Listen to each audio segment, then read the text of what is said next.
ഓം അമൃതേശ്വര്യൈ നമ. അമ്മ അരുളിയ കുറച്ച് സ്വാതന്ത്ര്യ ചിന്തകൾ നമുക്ക് സ്മരിക്കാം. മക്കളെ, അമ്മ ലോകം മുഴുവനും തന്നെ കണ്ടിട്ടുണ്ട്, അറിഞ്ഞിട്ടുമുണ്ട്.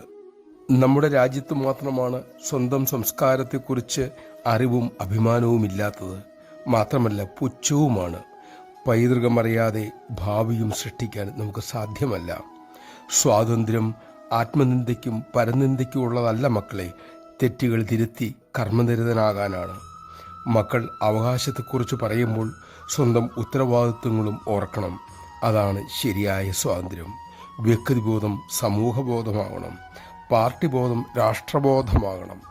നമ്മുടെ നാട്ടിലെ എല്ലാവരുടെയും ദാരിദ്ര്യം മാറുമ്പോഴാണ്, എല്ലാവരും സുഖമായി കഴിയുമ്പോഴാണ് നമുക്ക് ശരിയായ സ്വാതന്ത്ര്യമുണ്ടാകൂ. ശരീരത്തിൻ്റെ, മനസ്സിൻ്റെ, ബുദ്ധിയുടെ എല്ലാം ശരിയായ വളർച്ചയാണ്, വികാസമാണ് സ്വാതന്ത്ര്യം. ഭൗതിക ലോകത്തിനപ്പുറം നിൽക്കുന്ന ആത്മതലത്തിലെത്തുമ്പോഴാണ് മക്കളെ ശരിയായ സ്വാതന്ത്ര്യമുണ്ടാകുക. നമഃ ശിവായ.